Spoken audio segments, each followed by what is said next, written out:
Film की शुरुआत होती है आर्थर इन्हीं एक्वामैन को दिखाने से। हमें पता चला कि उसकी जिंदगी पूरी तरह से बदल गई है। वो एटलांटिस का राजा बन गया है। उसकी शादी मीरा से हो गई है, जो दूसरी किंगडम की राजा की बेटी है, और अब इनका एक बेटा भी है। अब कहानी शिफ्ट होकर आ जाती है इस मूवी के विलन पर, जिसका नाम ब्लैक मैंटा है। उसके डैड की मौत हो गई थी, पर वो उनके मरने का जिम्मेदार हमेशा से आर्थर को समझता आ रहा है। इसलिए ब्लैक मैंटा आज भी आर्थर से बदला लेने का फैसला करता है। वो अपने लिए खास किस्म का पावरफुल सूट भी बना रहा था और इस बात का भी इंतजार कर रहा था, ये सूट पूरा होने के बाद मैं एक्वामैन से लड़ाई करूँ। इसके बाद हम एक डॉक्टर को देखते हैं जो मरीन साइंटिस्ट भी था, यानी समंदर के नीचे की दुनिया का, और अभी वो एटलांटिस के ऊपर ही रिसर्च कर रहा था। उसकी कोशिश थी कि एटलांटिस को ढूंढकर वहाँ जाए और उसे सबके सामने बाहर दुनिया में ला सके, ताकि वो ये साबित करने में कामयाब हो जाए कि एटलांटिस जैसी दुनिया सच में पाई जाती है। एटलांटिस की इस रिसर्च को लेकर वो साइंटिस्ट एक बार अंटार्कटिका जाते हैं और वहाँ की बर्फ में कोई चीज ढूंढने की कोशिश करने लगते हैं। लेकिन तभी साइंटिस्ट और उनकी टीम पर ऑक्टोपस जैसा कोई मॉन्स्टर हमला कर देता है, क्योंकि उसके बड़े बड़े टेंटिकल्स भी थे। तो इस वजह से साइंटिस्ट अपनी टीम के साथ वहाँ पर फंस जाते हैं। इसीलिए वो अपने बाकी साथियों को सिग्नल भेजकर मदद मांगते हैं। तब उनकी मदद करने उनका एक साथी आ भी जाता है, यानी ब्लैक मैंटा। ये लोग मिलकर काम कर रहे थे। यहाँ आने के बाद ब्लैक मैंटा साइंटिस्ट और उनके साथियों की जान तो बचा लेता है, लेकिन वो खुद यहाँ रिसर्च करने लगता है, जिसके लिए वो बर्फ के और नीचे जाने लगा। काफी गहराई में आने के बाद उसे टूटा हुआ ब्लैक ट्राइडेंट दिखता है, और अब जैसे ब्लैक मैंटा टूटे हुए ट्राइडेंट को उठाकर जोड़ता है तो उसे इसका असली मालिक नजर आने लगता है, जिसका नाम कॉर्डेक्स था। ये काफी चालाक खतरनाक लग रहा था। वो ब्लैक मैंटा की यादों में कहता है कि तुमने क्योंकि मेरा टूटा हुआ ट्राइडेंट जोड़ दिया है, इसलिए अब तुम बहुत ताकतवर बन जाओगी, साथ ही अपने दुश्मन एक्वामैन से बदला भी ले पाओगी, और तो और हर वो चीज तुम कर सकते हो जो तुम करना चाहते हो। अब पता चला कि दुनिया की सूरत हाल काफी खराब हो गई है, क्योंकि ग्लोबल वार्मिंग इतनी बढ़ गई है कि सुनामी और सैलाब वगैरह आते रहते हैं। इस वजह से बाहरी दुनिया के साथ साथ समंदर की दुनिया में भी काफी मुश्किलात आ रही हैं, क्योंकि इस सारी सूरत हाल की वजह से समंदर के क्रिएचर्स धीरे धीरे मरते जा रहे हैं। सब कुछ देखते हुए अटलांटिस की काउंसिल्स की मीटिंग होती है, जिनमें आर्थर भी शामिल था। यहाँ आर्थर सब काउंसिल्स के सामने ये ऑफर रखता है कि हमें मिलकर बाहरी दुनिया के लोगों से बात करनी चाहिए और अपनी एडवांस टेक्नोलॉजी को उनके साथ शेयर करना चाहिए, बांटना चाहिए, ताकि इस तरह बाहरी दुनिया भी तरक्की कर सके और फिर वो हम लोगों की भी मुश्किलात को हल कर सके। पर जाहिर सी बात है, कोई भी इस बात पर राजी नहीं होता। सभी काउंसिल्स मिलकर कहते हैं कि ऐसा नहीं हो सकता।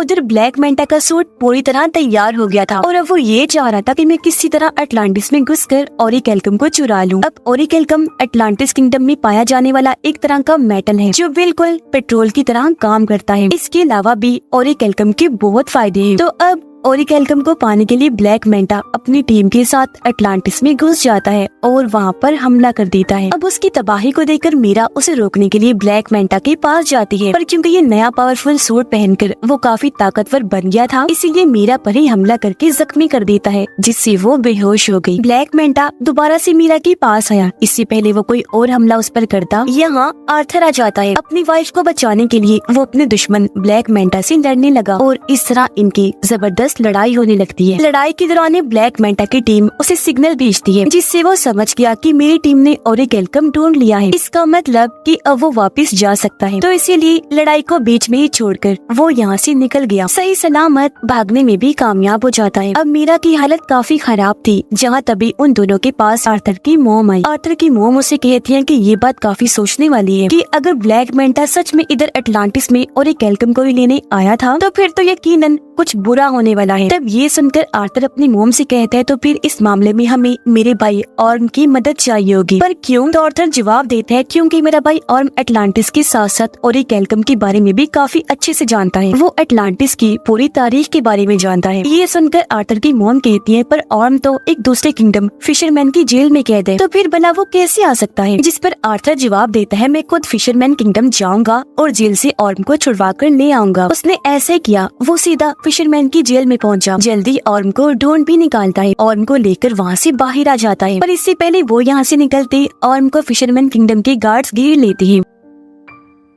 ऑर्म की हालत अब काफी खराब हो गई है, क्योंकि यहाँ उसे ठीक से खाना नहीं दिया जाता था, जिस वजह से उसका जिस्म काफी कमजोर हो गया था। पर जैसे ही बाहर आई और समंदर का पानी इसके जिस्म को लगा, वो पहले की तरह सेहतमंद और ताकतवर बन जाता है। उसके पास पहले जैसी पावर्स भी आ जाती है। इसलिए ऑर्म अकेला ही गार्ड से भिड़ गया, उन पर भारी पड़ता है। एक ही झटके में सभी गार्ड्स को मार के रख देता है, जिसके बाद दोनों भाई यहाँ से निकल जाते हैं। रास्ते में बातें करते करते दोनों एक दूसरे को अपनी अपनी जिंदगी के बारे में बताते हैं। आर्थर ऑर्म से कहता है कि मैं अटलांटिस का राजा बन बन के थक गया हूँ, अब मुझे इस काम में बोरियत होने लगी है। लेकिन ये सुनकर ऑर्म को काफी हैरत हुई। वो आर्थर से कहता है कि जिस राजा की गद्दी को पाने के लिए मैंने भी बचपन से कोशिश की कि मैं राजा बन जाऊँ, पर वो गद्दी तुम्हें मिल गई, जिस गद्दी की तुम्हें कोई परवाह भी नहीं है। ये बात तो काफी अजीब और कमाल की है। जिसके बाद ये दोनों सीधा किंगफिश के पास गए और उससे ब्लैक मेंटा के बारे में पूछने लगते हैं, जिस पर किंगफिश दोनों को जवाब देता है कि ब्लैक मेंटा तुम दोनों को एक आइलैंड पर मिल सकता है, जो आइलैंड साउथ एरिया में है। और अब ये सुनकर दोनों भाई साउथ एरिया की तरफ निकल जाते हैं उस आइलैंड पर जाने के लिए। पर यहाँ आकर उन्होंने देखा कि पूरा आइलैंड ही बदला हुआ है। ऐसा लग रहा है जैसे ऑरिकेल्कम को जलाकर उसका धुआं यहाँ फैला दिया गया है, जिससे यहाँ के पेड़ पौधे यहाँ तक कि जानवर भी पूरी तरह म्यूटेट हो गए हैं, बदल गए हैं, जिस वजह से उनका साइज काफी बड़ा हो गया है। यहाँ तक कि इधर के चूहे भी इतने बड़े हो गए हैं कि उनका साइज हाथी जैसा लग रहा है। साइंटिस्ट दिखाया गया जो इस वक्त ब्लैक मेंटा के ठिकाने पर होता है। यह साइंटिस्ट जब कोडेक्स के टूटे हुए ब्लैक ट्राइडेंट को देखता है तो बिना सोचे उसे पकड़ लेता है, और अब उसे छूते ही साइंटिस्ट को भी अपने दिमाग में कोडेक्स दिखाई देने लगता है, जो साइंटिस्ट को भी गलत काम करने के लिए कहने लगा, जैसा उसने ब्लैक मेंटा को कहा था। पर तब यहाँ ब्लैक मेंटा आ गया। वो साइंटिस्ट के हाथ से ब्लैक ट्राइडेंट लेते हुए कहने लगा, साइंटिस्ट जी,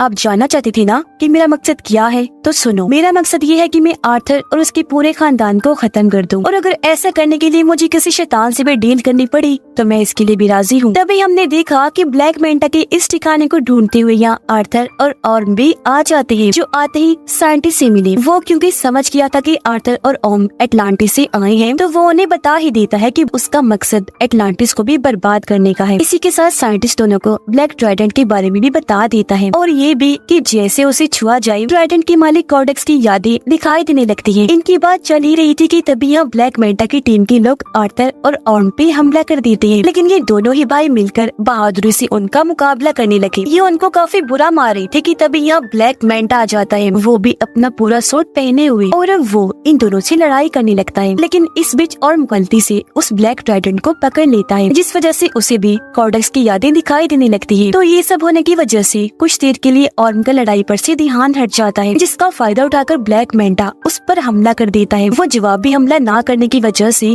काफी जख्मी हो गया, और अब ब्लैक मेंटा इस तरह दोनों से लड़ता है कि वो इन पर भारी पड़ने लगा। अब जब ये लग रहा था कि ब्लैक मेंटा दोनों को ये मार देगा, तो तभी यहाँ मीरा के डैड आ गए, इन्हीं राजा, जो आकर दोनों की मदद कर देते हैं और इन्हें निकाल कर भी यहाँ से ले जाते हैं। यहाँ से काफी दूर जाने के बाद ये एक महफूज जगह पर आ गए, और यहाँ उन लोगों को ब्लैक ट्राइडेंट के बारे में सब कुछ बता देता है।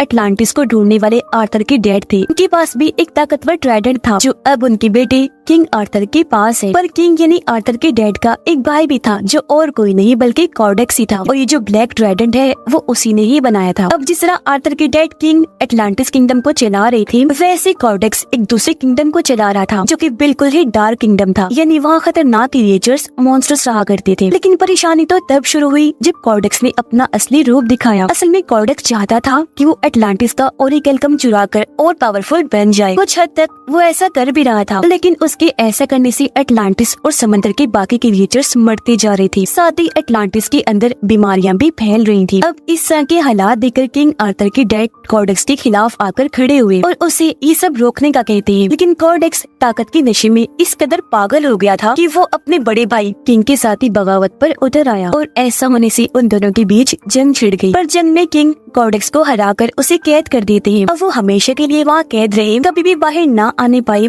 इसके लिए किंग ने अपने खून का इस्तेमाल किया, जिससे हुआ ये कि कोडेक्स जादुई कैद में बंद हो गया, जहाँ से उसका निकल पाना नामुमकिन है। आगे और बताता है कि इस वक्त कोडेक्स यादों के जरिए ब्लैक मेंटा के दिमाग में घुसा हुआ है, क्योंकि वो उसका इस्तेमाल करके आजाद होना चाहता है। ये सब सुनने की बात आर्थर और ऑर्म की मोम भी सारी बात समझ जाती है। वो उन्हें बताने लगी कि हाँ, मैं भी कोडेक्स के बारे में जानती हूँ, और जिस तरह किंग ने अपने खून का इस्तेमाल करके उसे कैद किया था, अब कैद से आजाद होने के लिए उसे किंग की नस्ल के किसी इंसान का खून चाहिए, जब भी कोडेक्स आजाद हो सकता है। मतलब जिनके अंदर किंग का ये खून दौड़ रहा हो। किंग का खून उनकी शाही फैमिली के लोगों में ही हो सकता है।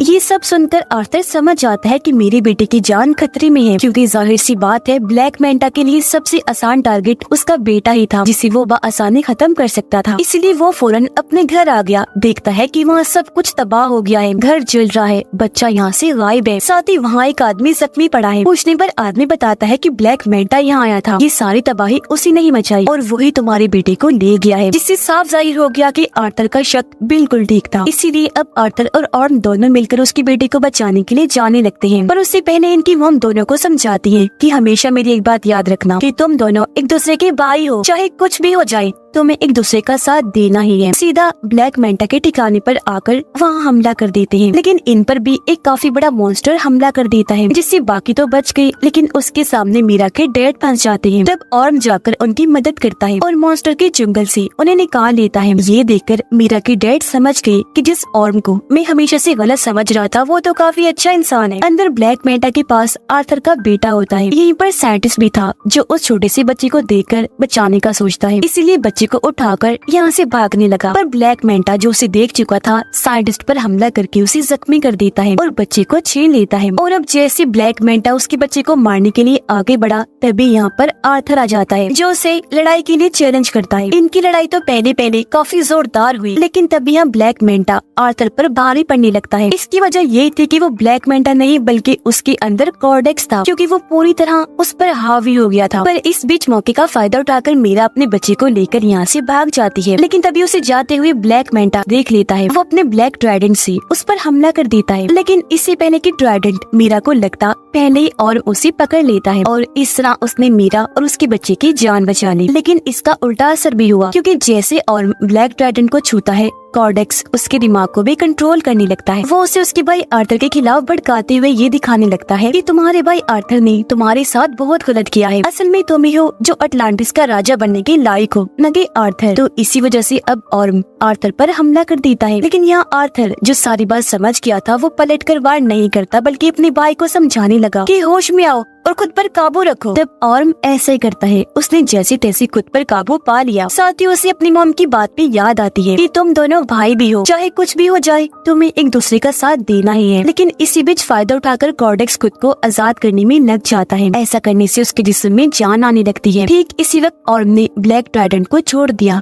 अब तक काफी देर हो गई थी, क्योंकि कॉर्डेक्स खुद को जिंदा करके आजाद हो चुका था। और अब कॉर्डेक्स को अपने सामने देखकर आर्थर उसी के ब्लैक ट्राइडेंट से उस पर हमला कर देता है। पर कॉर्डेक्स आसानी से अपने ब्लैक ट्राइडेंट को पकड़ के आर्थर पर हमला करने की कोशिश करने लगता है। पर उससे पहले ही आर्थर अपने वाली ट्राइडेंट की मदद से उसके ब्लैक ट्राइडेंट को तोड़ता हुआ कॉर्डेक्स को जा लगता है, जिससे आखिरकार वो भी अपने ट्राइडेंट के साथ साथ खत्म हो जाता है। उसके खत्म होते ही पूरी जगह भी तबाह होने लगती है। धीरे धीरे करके ये सारी जगह टूटने लगी थी और तभी इसके नीचे ब्लैक मैंटा दब जाता है। पर उसे मुसीबत में देखकर आर्थर उसके सामने मदद के लिए हाथ बढ़ाता है, पर ब्लैक मैंटा इनकार कर देता है, ये कहकर कि शुक्रिया, मुझे तुम्हारी मदद नहीं चाहिए, तुमसे मदद लेने से अच्छा मैं मरना पसंद करूंगा। तो इसी वजह से ब्लैक मैंटा भी वहीं दबकर मारा जाता है, जबकि आर्थर और उसके बाकी साथी वहाँ से बाहर निकल जाते हैं। यहाँ आर्थर ऑर्म से कहता है कि अब तुम बिल्कुल आजाद हो, तुम्हें अब किसी भी जेल में जाने की जरूरत नहीं पड़ेगी, क्योंकि फिशरमैन की जेल में हम ये कह देंगे कि तुम यहाँ दबकर मारे गए हो और अब तुम यहाँ से जाओ और आजादी से अपनी जिंदगी जियो। ऐसा होने के बाद पूरी तरह अब ऑर्म भी आर्थर को अपना भाई मान लेता है, क्योंकि उनकी गलत फहमियाँ दूर हो गई थी और कहने लगा कि अटलांटिस को जैसे राजा की जरूरत है तुम बिल्कुल वैसे हो, ये किंगडम तुम्हारा ही है। इसके बाद हम देखते हैं कि आर्थर अटलांटिस को दुनिया के सामने ले आता है। बाहरी दुनिया में आकर इस किंगडम के बारे में वो सब कुछ बता देता है। उसने ये भी कहा कि अब से हम अटलांटिस की टेक्नोलॉजी को दुनिया के साथ भी शेयर करेंगे, जिससे होगा ये